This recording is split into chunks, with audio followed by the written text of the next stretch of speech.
দিল্লির উদ্দেশ্যে স্বরাষ্ট্রমন্ত্রীর বক্তব্য আপনারা কিভাবে দেখেন? নাকি আপনারা মনে করেন ভারত ও শেখ হাসিনার ব্যাপারে সরকার আরো বেশি জোরালো আইনি এবং কূটনৈতিক চাপ সৃষ্টি করা উচিত ছিল? এবং আজ যে ভারতের হাই কমিশনার তার বক্তব্যের মধ্য দিয়ে কি আভাস পাচ্ছেন? জি, অসংখ্য ধন্যবাদ আমাকে চমৎকার প্রশ্ন যুক্ত করার জন্য। সাথে আমার সহ প্যানেলিস্ট যারা আছে তাদেরকে শুভেচ্ছা জানাচ্ছি। প্রথম কথা হচ্ছে ত্রিবেদী যিনি হাই কমিশনার উনি বলেছেন যে দুই প্রধানমন্ত্রী বসতে হবে। মানে মনে হচ্ছে যেন আমাদের দুই দেশের মধ্যে যুদ্ধ হয়েছে, যুদ্ধ পরবর্তীতে শান্তি আলোচনার জন্য বসতে হবে। মনে হচ্ছে ইসরায়েল ইরান যুদ্ধ হয়েছে বা কোল্ড ওয়ারের স্থায়ী যুদ্ধ হয়েছে, পরবর্তীতে দুই পক্ষ বসে যখন মুখ দেখাদেখি হবে তখন কি তাদের এই যে ঝামেলাটা শেষ হবে। কেন বসতে হবে? আমাদের সাথে ভারতের কি হয়েছে? আমাদের এই ছাত্র জনতার সকলে আন্দোলন করে শাসককে সরিয়েছে, ফ্যাসিস্ট সরকারকে সরিয়েছে। ভারতের এত গাত্রদাহ কেন? তাদের কষ্ট কোথায়? তাদের কষ্ট এখানেই, কারণ তারা তাদের যে পালিত যিনি তারা মুখ্যমন্ত্রী ধরুক বা পালিত একজন নেত্রী পালিয়ে গিয়েছে, এই জন্য তাদের খারাপ লাগছে। এজন্য তারা আমাদের ভিসা বন্ধ করে দিয়েছে, এজন্য তারা আমাদের বাণিজ্য বন্ধ করে দিয়েছে। তাদের সাথে আমাদের আহামরি কিছু হয়নি।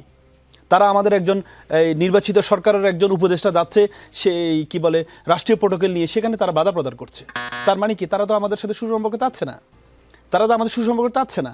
তারা আমাদের দণ্ডপ্রাপ্ত একজন আসামি, যিনি ফাঁসির দণ্ডপ্রাপ্ত, সে আসামিকে দিল্লির মতো জায়গা বসে সেখানে সাংবাদিক সম্মেলন করার সুযোগ করে দিচ্ছে। কিন্তু সবচেয়ে বড় কথা হচ্ছে সরকারের পক্ষ থেকে স্টেটমেন্টটা দিয়েছে, একটা বোল্ড স্টেটমেন্ট দিয়েছে, এর জন্য সরকারকে আমরা ধন্যবাদ জানাই।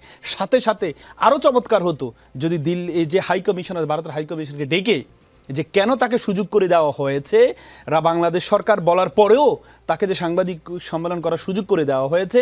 আমাদের যে 2013 সালে যে বন্দি বিনিময় যে চুক্তি আছে, সেই চুক্তি যে ভায়োলেশন করেছে, সেটা হাই কমিশনারকে ডেকে সরকার যদি হাই কমিশনকে ডাকতে পারতো, তাহলে আমরা সরকারকে আরও বেশি ধন্যবাদ দিতে পারতাম। কিন্তু সরকার সেই জায়গা পারেনি, ব্যর্থ হয়েছে। স্টেটমেন্টটা দিয়েছে, এই জন্য সকলের পক্ষ থেকে যারা বোল্ড স্টেটমেন্ট, ইতিপূর্বে এমন স্টেটমেন্ট কিন্তু আমরা দেখিনি পররাষ্ট্র মন্ত্রণালয় থেকে, যেটি দিয়েছে, এই জন্য আমরা তাদেরকে ধন্যবাদ জানাই। কিন্তু সাথে হাই কমিশনারকে আপনি দেখেছেন, আমাদের এখান থেকে যারা অপরাধ করে তারা পালিয়ে গিয়ে ভারতকে অবস্থান করে। হাদির হত্যাকারী কারা? কোথায় পালিয়ে গিয়েছে?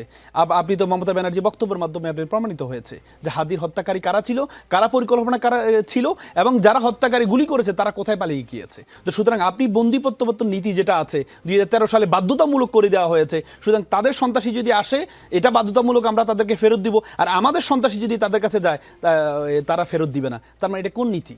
এটা কোন পররাষ্ট্র নীতি? এই পররাষ্ট্র নীতি আমরা কখনো ভারত থেকে আশা করি না। তো সুতরাং আমি মনে করি সরকারকে আরও বোল্ড অবস্থান, আমাদের স্বরাষ্ট্রমন্ত্রী যেটি বলেছেন, পররাষ্ট্রমন্ত্রীর জায়গা থেকে সেটি বলতে হবে। জি।